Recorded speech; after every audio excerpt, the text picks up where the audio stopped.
Welcome to the Fashion Photography Show. Today I have an interview with the incredible Kevin Mason from the YouTube channel Easy Studio Lighting. He is essentially a multi-talented person who is a lighting expert. He has tons of experience as a lighting assistant. He also has loads of experience consulting for really big brands, working in their studios and helping them create content and e-commerce content, and is a wealth of knowledge. So I asked him to come on the show to talk things lighting, to talk things Polaroid, to talk things photography, and everything in between. So I really hope you enjoy this interview with him. It is so valuable, and I'm sure you're going to get so much out of it. So I'll let you get straight into it. Hi, Kevin. How are you? I'm very good. And thanks for having me here. Thank you so much for coming on. I'm really excited to have you on the show. I've been following you for quite a while, and I've been sharing your YouTube channel with my audience because it is fantastic. I've been learning loads watching your videos, and Amazing. loads, absolutely tons. And I know that my audience I've had loads of responses when I sent actually a newsletter out with your channel, and a bunch of people got back to me. They're like, oh my God, this is exactly what I've been looking for. Like, thank you so much for sharing. I had to tell you that. Please, if anyone That's a doesn't really know, good start. Thank you. I really appreciate that. well, you're welcome. If for anyone who doesn't yet know who you are, please could you give us a little overview about you? Sure. I guess there's kind of two ways to approach it. So I have a long experience of being in the industry and I guess kind of e-commerce, essentially content creation. But I've also got this sort of sideline in teaching, which is something I've kind of got back into in the past year and a half. So then mostly people probably know me from that and my social media channels. But a lot of my time is spent in consulting and in the fashion industry, essentially. And the social channel is really just sort of an outlet for me that has sort of grown into something a little bit unexpected. So yeah, it's a little bit of a I feel background like to me. that's the best way for things to happen, though. It's when it just starts out as like a bit of a fun project, and then you're like, this is doing really well. Yes. Although, as I'm sure you'll be aware, it gets quite big in your mind. And you're like, oh, I don't know how to allocate time for this thing or the other thing that I'm meant to be doing as a professional, you know? When there's some 100%. momentum behind it, it goes quite fast. Yeah, I completely relate. I absolutely run two businesses as well, so I know the struggle. You've got a lot of experience with running like big e-commerce studios in particular. How did you go from running those big e-commerce studios to teaching lighting on YouTube? There's a kind of a long way of going about this, and we could dip into that if you want. Yeah. But I'll tell you the kind of inroad back into it. So I used to teach lighting a long time ago, and this is sort of like 2008, 2010, something like that. Lighting for me was a way to kind of support the rest of my photography projects and business and what I wanted to do. And I was just sort of teaching people at weekends, and I had a big Tumblr following and a Flickr following, and I just had a lot of people that were wanting to come and learn with me. Then I kind of moved into the photography content creation industry kind of full time, and the teaching just sort of went away. I didn't really have time for it because I was running a business and I had other photographers and so on. Then fast forward quite a distance of time, and I was involved with TikTok a lot for my clients. So for fashion clients, I was advising them on, what sort of content you should make for TikTok and how you could do it better. And then I started seeing a couple of photographers that would kind of come into the stream that I was looking at, which is obviously Holly, HMD Film, and then a photographer and video maker called Roxy. And I was looking at both their content and I thought, well, this is amazing. And there was a part of me that's like, oh, maybe I could do something like this again and find an audience, because I really, really missed the connection you get with teaching. I love doing in-person workshops. But then I thought, well, actually, maybe I can reach more people in a different way through kind of social media channels. So I didn't expect to kind of be doing it. And I still do all of my consulting. And that's the main part of my kind of business. But the tutorial side just sort of crept up on it, really. I started seeing this content, thought it was amazing, saw these photographers that were very anti-gatekeeping, which is a big part of what I'm also trying to do. And I just wanted to be a part of it, to be honest. Love that. Can I ask you a little bit about your consulting and what that looks like? What, like, running an e-commerce business or helping brands run e-commerce businesses, like, what does that look like? Sure. It can cover lots of different things. So I had my own studio for a long time. Then I worked in house. So I worked in house at Amazon. Then I ran Topshop for 2 years or so, the studio. So I learned a lot of things about scaling production and how to get content creation to be consistent, but also to Mm, elevate it.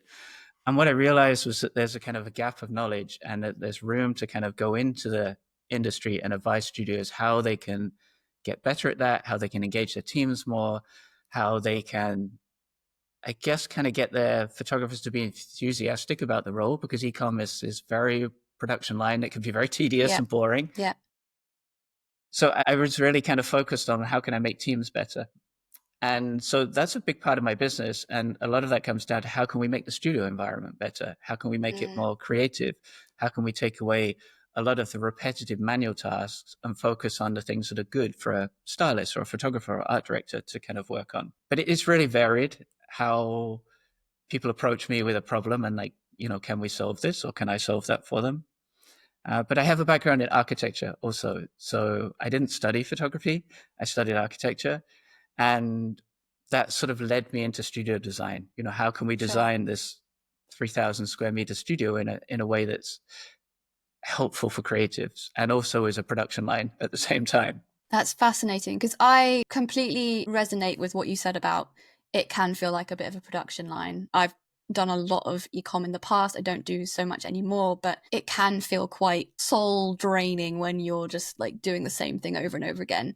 So I can totally see how that has also informed what you're doing now with the teaching, because it's all about bringing the fun and creativity back into the work. And I do think that the images that sell often are the ones that are somehow the ones that feel the most fun to have done, and then it translates as well in the final piece. That's just Yeah. my thought. No, absolutely. And I think a lot of people look down on kind of ecom, and there's been periods where it's been really bad, but there's also some really great ecom studios and content creation that's out Absolutely. there. And you kind of really notice when the creative teams get behind the studio and understand what the studio can do, then the studios can produce really beautiful stuff. And I kind of noticed that with my teams, even at Topshop, when I first was there, they were just shooting the regular PDP, and it was very kind of, front, back, side, and that's it. And just repeat that like 35 times a day. And then by the time I left, we were shooting like campaign stuff that was going in like the flagship store and was used on email content and homepage and so on. And to see my team grow was really exciting and really fun. And they got something beautiful out of it. But the business also gains because actually it's cheaper to Yeah. produce that content. But they realize, okay, we've got a creative team that has skills now. So there's a lot of opportunity for growth in ecom and content creation, I think. But Yeah, under the for right sure. sort of process and management, and you've got to have some kind of backing and support behind it. Yeah. You used a phrase there that I just would love you to clarify for the audience who might not know what it is. What is PDP? PDP is the product detail page essentially, but it's like if you're shopping on like Zalando or ASOS, it's normally like the first images you see when you kind of click through and you're looking for a dress or skirt, something like that. And you'll see those like 4 images. Those will be the product detail page. And that's sort of Lovely. the bread and butter of e-commerce studios. Nice. Yeah, just good to clarify because I Sure. until recently hadn't actually heard that term, so it was good to clarify. Okay, so one thing I want to dive into is your tutorials are so clear and easy to follow. What is your trick for explaining lighting, which can be very intimidating to a lot of people? You make it like so simple. How do you do that? Thank you. I really appreciate that. There's two ways again with this. So a lot of this comes back to the ecom thing that I was working with a lot of photographers that they don't have a lot of time to kind of learn something new. It's quite hard to get time offset for photographers in ecom because they've got to be Mm. shooting stuff. But also a lot of people that kind of gravitated into that area, they would be dyslexic or they'd have ADHD, Mm-hmm. or there would be things that would kind of potentially make them feel they limited knowledge of kind of understanding technical things. I think that that's something that a lot of creatives feel. And there's a way I've tried to kind of get through that and say, actually, there's ways to simplify this, and you can watch something happen and then you can do it yourself and then you can learn Yeah. and, it becomes ingrained. The other thing also, when I was teaching people at the beginning, it took me a while to realize this, but a lot of people pay to go on a workshop because they just want to be on a workshop. They want to hang around with other people. They want to feel that they're like doing something with their hobby or their interest. And if you overwhelm them with like the physics of light or something like that, it's just disengaging, and it's not what they kind of sign up for at the beginning. So I had to really quickly learn. I just put loads of like gaffer tape on the floor and put like, okay, this is F11 at this point, and this is 2 meters away, and just try and really show if you stand in this spot, you'll get this picture. And it Mm-hmm. was just really about refining and making it super simple. And it started to work. And I was like, actually, it doesn't need to be scary. The other thing is also, this is a kind of, there's a very male trait to talk about lenses and rays of light and f-stops and make it that it's almost like you can't get into this world unless you understand those things. And I Yeah. totally disagree with all of that. And there's instances where it's important, and maybe more in video, but I think you can learn by looking and sort of feeling your way around things. Um, Yeah. that's That's my how I've view learned. anyway.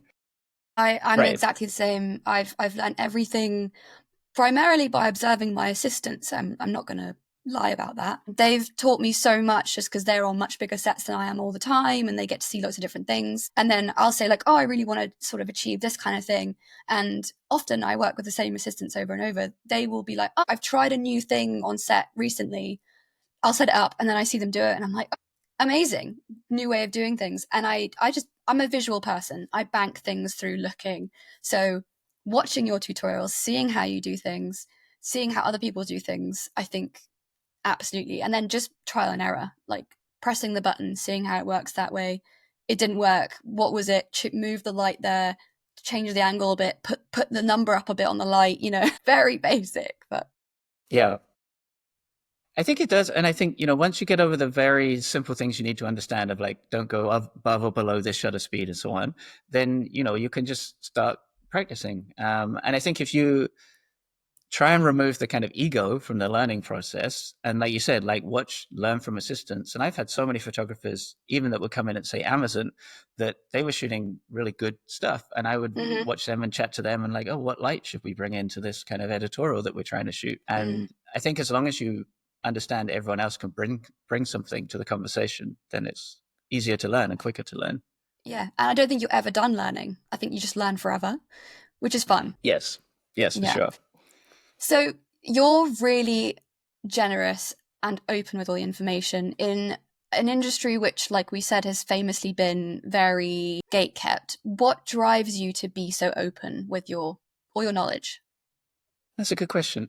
I think the industry, in a way, gets better the more that we share knowledge. I think that if we share knowledge about what people pay us or don't pay us, and if we share knowledge about how you get to a certain position in your career, I think the industry gets stronger.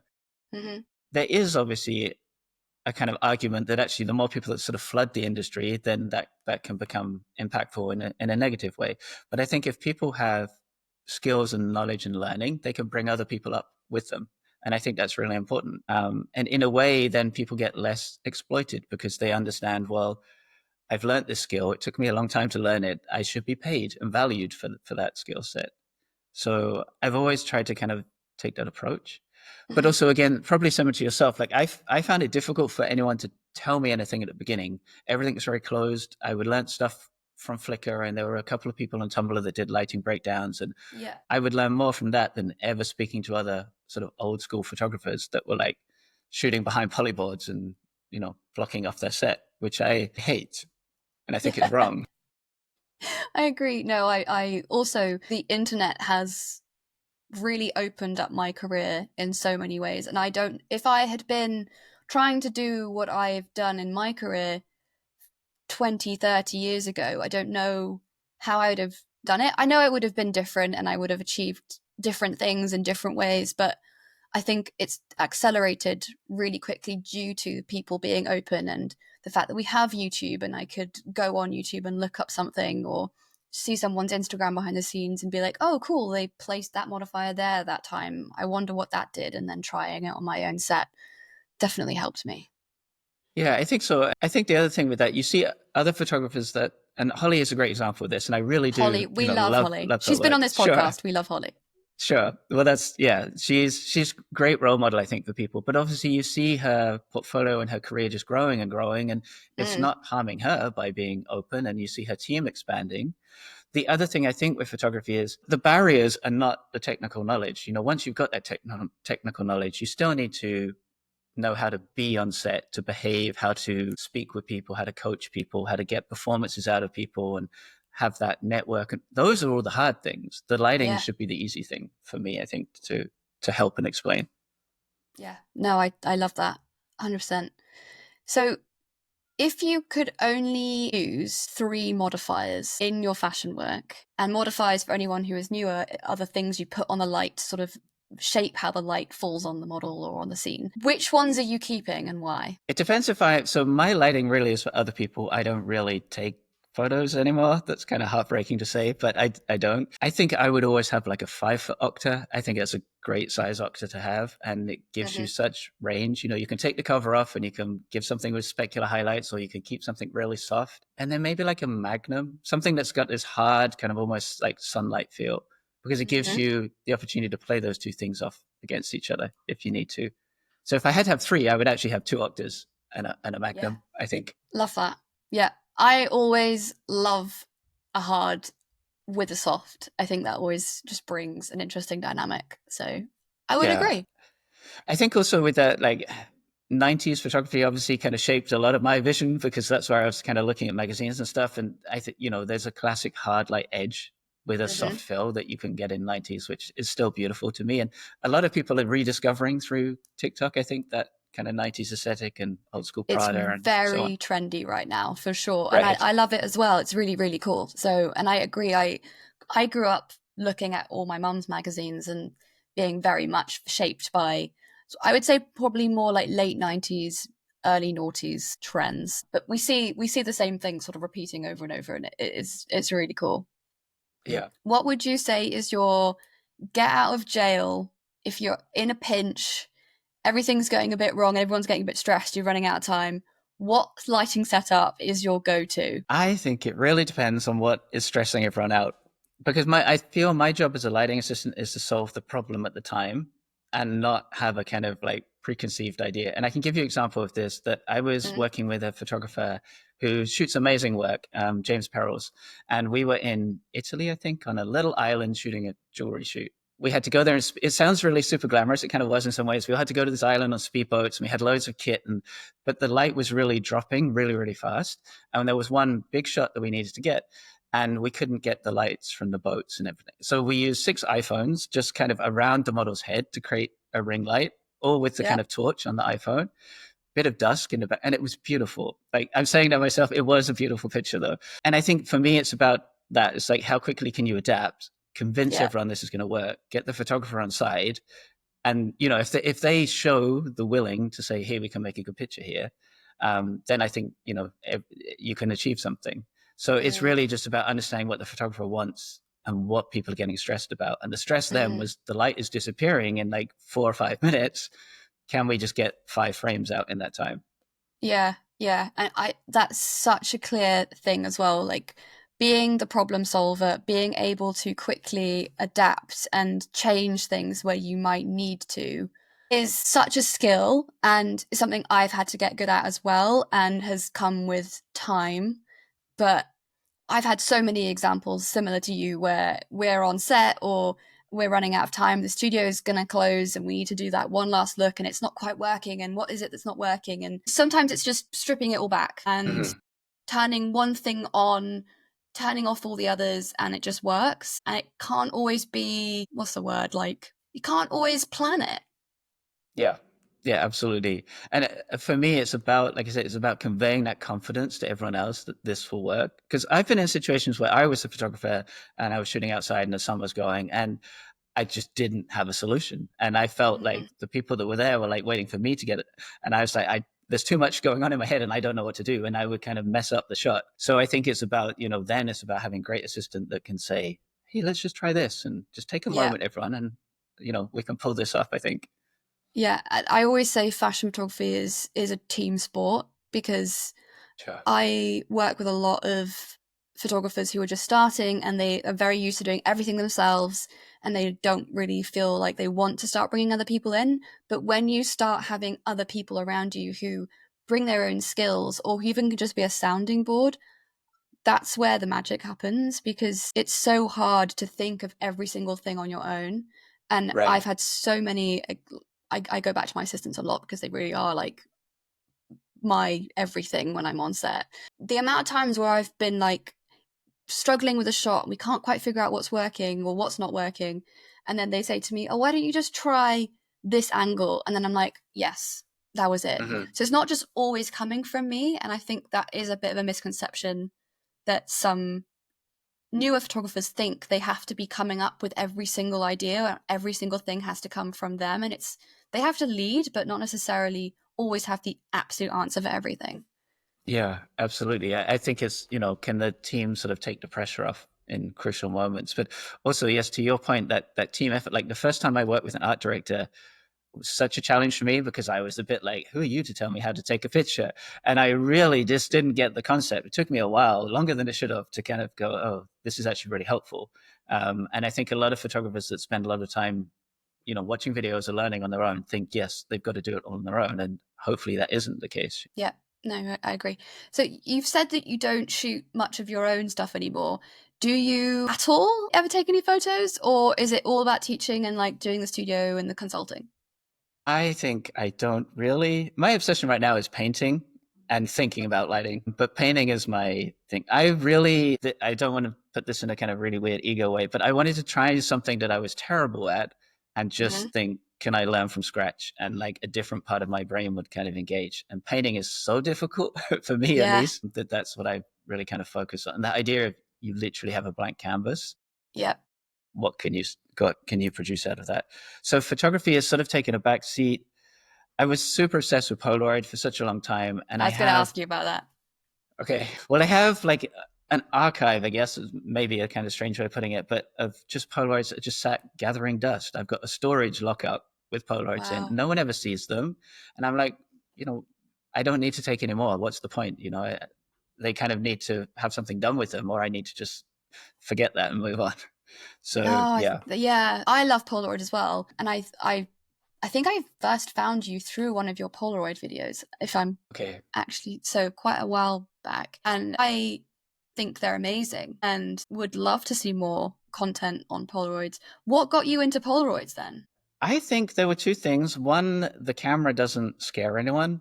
I think Mm, that there's a very honest feeling to that camera. So I was really obsessed with like Stephen Shaw's photography. I don't know if you know, he did a project with a Mickey Mouse camera called the Micromatic. yes, Have you seen it? Right. Okay. yes, And for me, that was really interesting. It's like actually when you have this kind of joke camera, what difference does that make on the subject in the pictures you take? And Polaroid cameras kind of look like that to some extent. yes. You don't associate them with you have to concentrate and the model doesn't freeze and so on. So I got really into them through that. And then actually realizing there's beautiful Polaroid cameras out there with amazing Mm, lenses and really good like flash and you can really control them. And I just wanted to learn like one medium and just yep. be kind of good at that. So it became really obsessive, like Mm. really. Um, Have and you I think, tried any of the that's a newer challenge. ones? I have a complicated relationship with Polaroid, I think now, as in the kind of new Polaroid. Yeah. I tried a few of the cameras. I've helped them with launches and so on. And the cameras didn't do what I wanted to do in the results I got from the kind of the vintage cameras. But I know that they've listened to all that feedback and they've got better and better. But I don't tend to use a new one. But obviously I use all the new film because, I have to.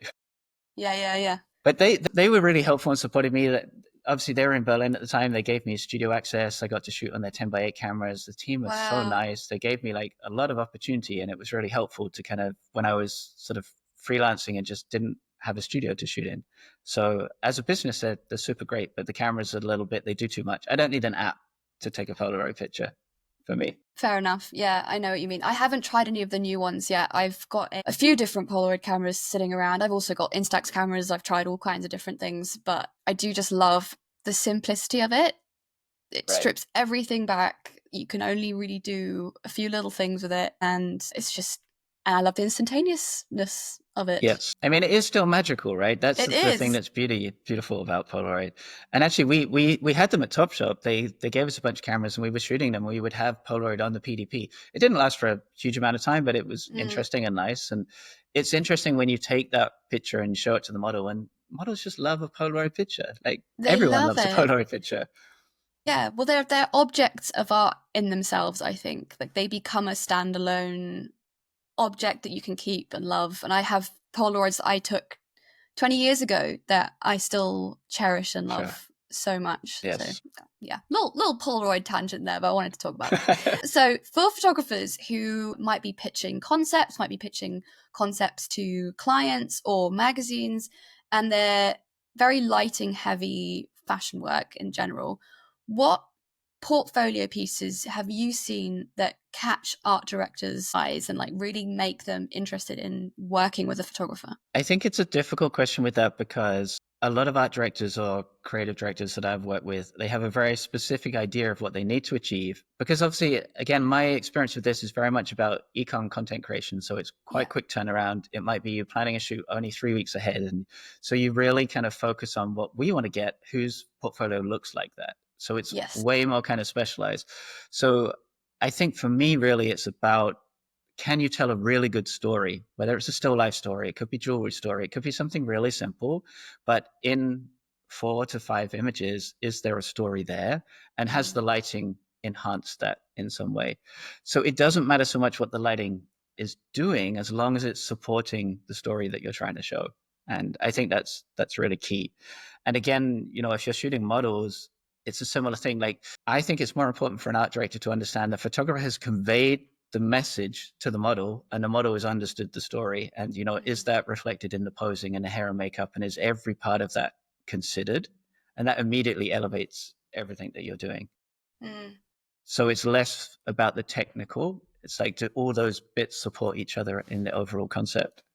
Yeah, I think I do a lot of portfolio reviews, and I think one of the things I see is either too much variety between Mm-hmm. a cohesive set of images or not enough. It's like finding that perfect balance of making a story have enough going on in it that doesn't look like every single shot is the same shot over and over again, but also they have a thread that runs through each and every image and they are obviously a story. Yes. I think that it's a great point, that same shot over and over again, because I have a part of my brain that focuses on that. And I ended up a lot of the time taking the same shot over and over. And I shot an editorial. It was a Berlin magazine. I can't remember who it was, showing a magazine or something, I think. And I thought it was great. And I sent it off and they were just like, it's boring. Get a different edit. And I'd kind of shot the same picture quite a few times and it really needed someone just to tell me in that very German way of, no, that's boring. And like, Yeah. okay. So yes, I think that is a thing that photographers fall into, that, you're definitely right. Too much variety, or you've done the same thing 6 times. And, Yeah. what are you saying? You could probably say Yeah. that in one picture. Yeah, it's hard. I think the only way to achieve that balance is practice. I don't think there's actually anything that you or I could say that's like, this is the secret tip to making sure you've got the perfect balance of enough difference but enough similarity to make it a set. It's just something you like feel. Yes. I think it's that, but also I've seen you talk about this also as well before. It's like, how do you mood board? Like, what Yes. references are you looking at? And are you really focusing on why those references work for you? There may be a photographer that you really love, and you think, well, what did they do in 6 pictures? And how can I take that narrative from them and make it my own? Because the photographers that rise to the top a lot of the time are super good at that storytelling and sequential frames. So I think it is about honing your references and really visually just taking as much in as possible. Yeah, that's a great tip. I want to touch on AI because it's obviously a hot topic. It's an area that I'm working in a lot, I am, and it's scaring a lot of people. Where do you feel that having like classical studio lighting skills, classic photography skills fit moving forward in this future that everyone's a bit like, I don't know what's happening? I think the ability to kind of deconstruct a picture and why it looks fake is a big skill set that people can kind of work on. And a lot of the time with AI, that's because it's overlit somehow. The AI has kind of imagined 3 different suns coming in and kind of, putting something in and still says that, okay, this is a candid picture in the street. A good photography eye will be able to tell you actually that's kind of gone too far.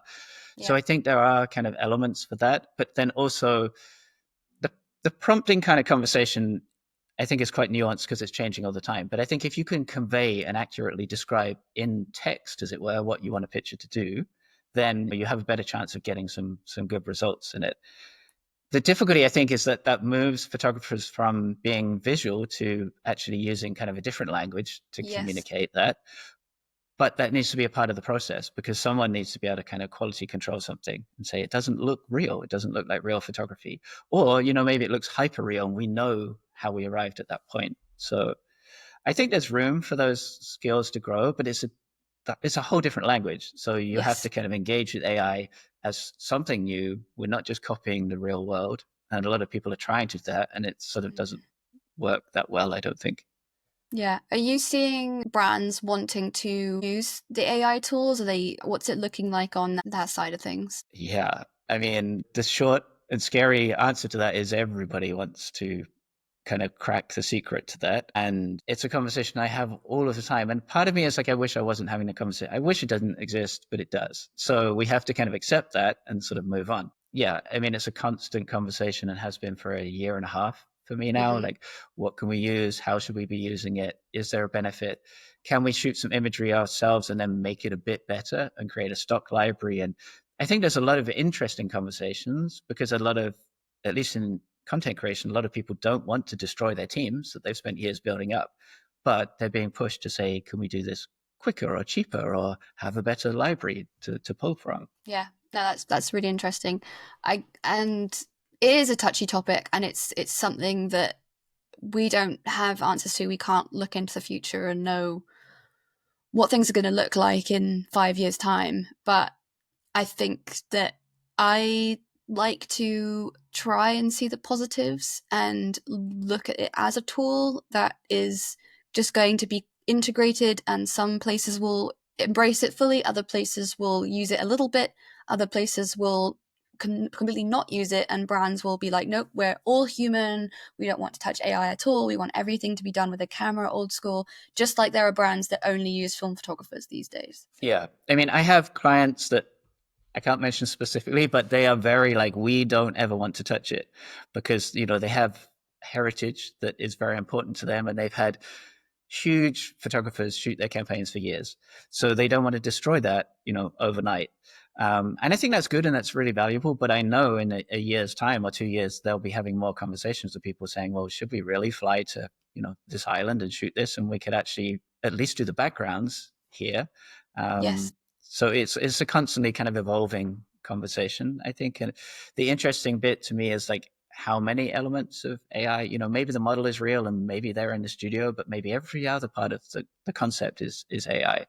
Mm. And you'll see amazing things happen. And, there's great editorials out there now that you're like, oh, I think all of that was shot kind of a green screen, for example.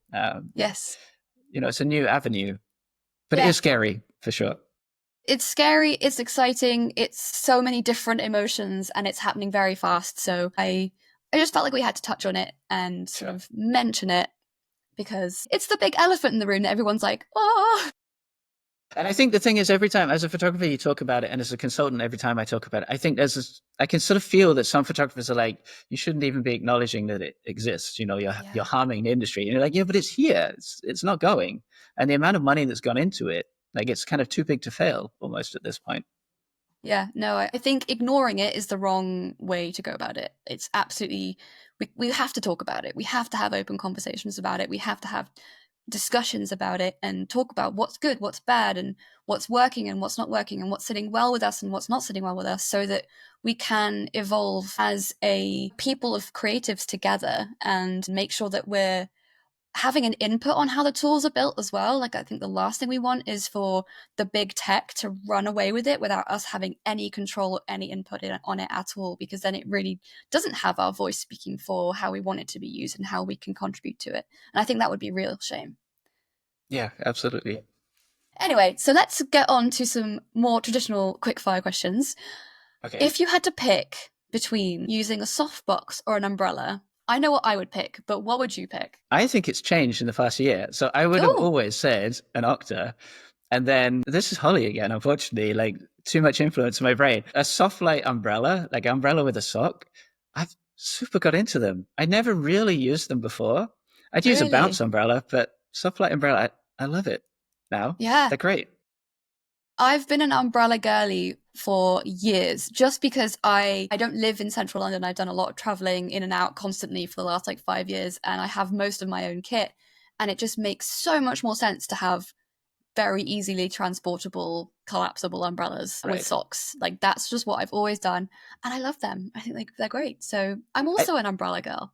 Well, that's good to know. I think the thing, like when I first got my very first lighting kit was like that classic like Bowen's 2 light kit that came with like 2 umbrellas, 2 like cheap 500 watt. And I think I used umbrellas enough. And then I was like, I never want to see an umbrella again. But yes, I'm a convert again now. Love that. And then if you're on set and you're noticing that like it's really early, we have to get going, we need to like wake everyone up, what music do you put on in the studio? Well, I don't put the music on. The thing I've learned is to trust the makeup artist when it comes to the music. Yeah. Okay. All The right. most of the makeup artists that I've worked with know how to get people going in the morning, especially because they deal with the most tired model earliest in the morning. And their Yes. job is very much about people pleasing. Yep. So yeah, I go with their music choice always. Love that. I've never thought about that, but I will do that when I'm next on set. I will get the makeup artist to pick the music. Actually, I say that my best friend is a makeup artist and she does have great music taste, but it's not always everyone else's music taste. So Right. maybe I won't ask her to do it. And then finally, what would be one lighting myth that you wish you could banish forever? That you have to keep numbers in your head. I don't think you Yes. do. I don't think you need to keep f-stops or any of those things in your head. Okay. I love that. Yeah, it's easier. Just let things go and let them. I use my eye. If it looks good, it'll be fine. That helps with digital Right. cameras, but you know. But that's the thing, I understand why people kind of used to work like that. And obviously, if you're Mm. shooting like film and old school plate camera, there's so much stuff you need to remember, and you don't have a chance to kind of get the right or wrong. But we don't live in that era anymore. No, we don't. Well, thank you so much. I would love to let you share where people can follow you, where they can find you, where they can connect with you. Would you like to tell us? I think my YouTube is probably the best point, which is Easy Studio Lighting. Those are the most interesting ways to find me because that's where I talk about lighting. The corporate stuff, you don't necessarily want to come and see my posts on those things, maybe. I will add all the links to lighting because it is literally Easy Studio Lighting and it's fantastic. So thank you so much for sharing everything that you share and thank you so much for coming on the show. That's a pleasure. I really appreciate it. Thanks for having me. And there you go. I hope that was really interesting. And as I mentioned, all of the links to Kevin will be in the show notes and in the description below. So please take a look there. And if you would like to stay in touch with me, you can find me at Olivia Bossert Education on Instagram and on TikTok. And you can head to oliviabosserteducation.com for all sorts of freebies, my courses, and so much more. I'll see you in the next one.